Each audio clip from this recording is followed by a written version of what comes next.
very much, ladies and gentlemen. Today I'm going to take you through the topic of developing an effective loss prevention roadmap in an omni-channel environment. First, if I could just quickly introduce you to MICROS and who MICROS is. We're a company that operates in three primary verticals: retail, food and beverage, and hospitality. And across those three verticals, we have extensive experience in loss prevention. So that's where we'll be taking you through today. You can see there that we have significant presence in restaurants, in hotels, in stadiums, in retailers, casinos, theme parks, cruise ships. All of those areas we operate in.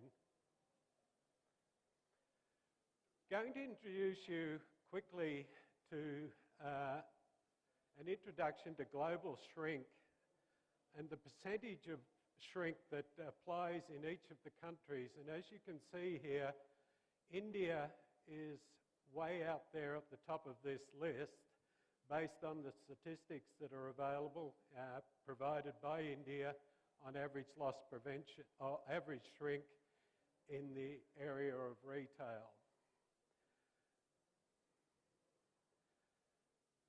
And the average shrink at a retailer in India is 2.7%. And that's the largest percentage of any country in the world, or at least any country where statistics are available for shrink. And for an Indian retailer that does $100 million US dollars a year, that amounts to 2.7 million US, or approximately 159 billion rupees in annual losses. And we're looking at where and how employees steal.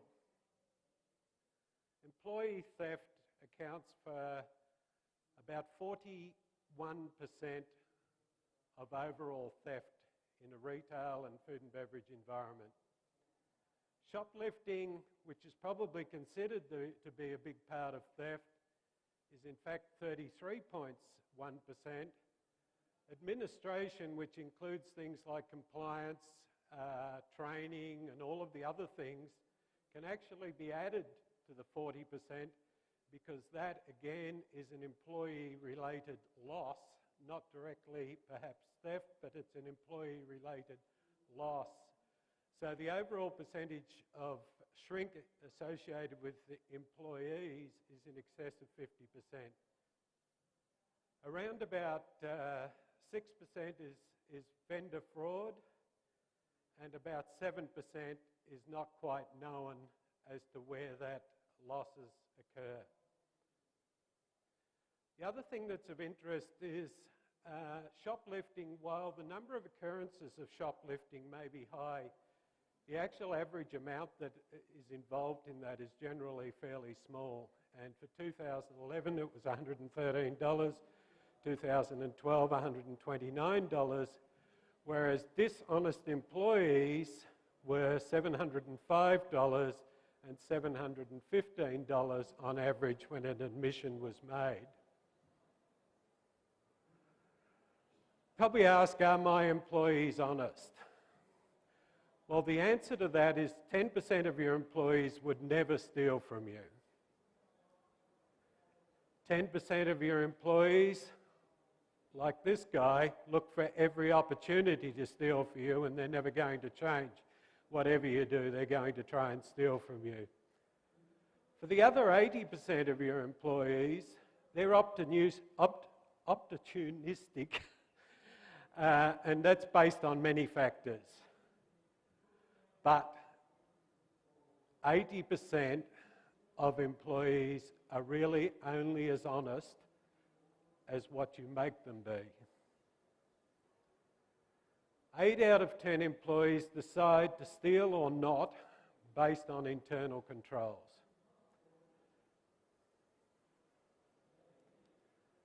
It could be the theft of merchandise. But there's only so much merchandise that you can steal, and there's only so many ways you can get rid of that. So far more of it is in cash. And this is where the big losses really occur, is in cash. And let me explain how that occurs. If we look at a typical transaction here, and this is actually taken from one of our users in the UK, point of sale was used to add up the value of the order. The guest hands over cash for the full value. Once the guest has moved on, all the items are removed and a low value item entered instead.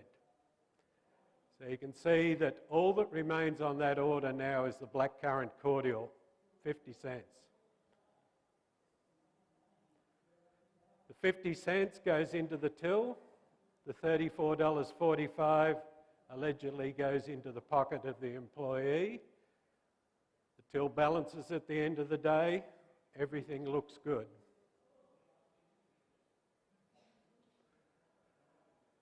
What are the ingredients required where business intelligence and loss prevention meet? Let's look at our global customers that are using our product. And you see we have some significant names.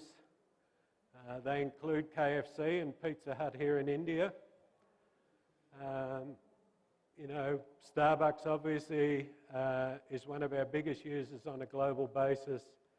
Hilton Hotels, Staples, Barney's department store in New York, and many others can count amongst our customers.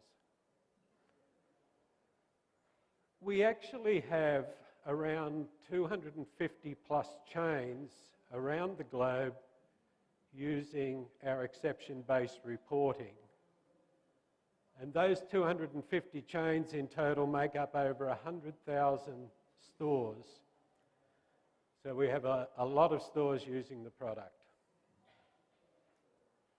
How employees steal at the POS? Well, there's not just one way.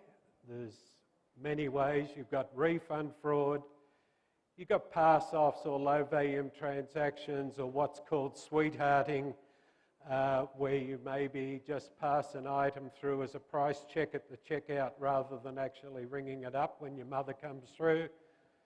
You've got unauthorised discounts and price overrides, line voids, post voids, cancel, gift card fraud, sales under threshold, coupons and promotional pricing, and employee discount abuse.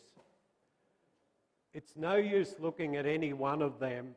You need to be looking at all of them, because this guy is going to be trying every one of them to try and find a way to get through your defences.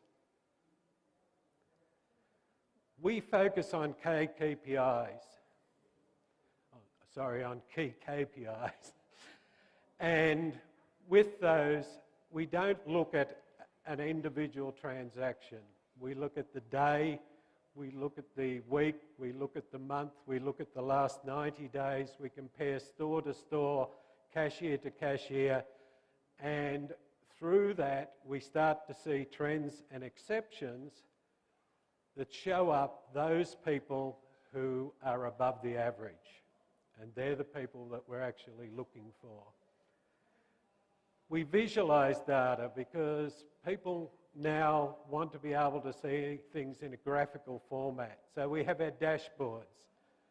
And if you're looking at refunds, you want to know what are refunds by cash as a percentage of transactions, refunds non-cash as a percentage of transactions, and overall refunds as a percentage of transactions.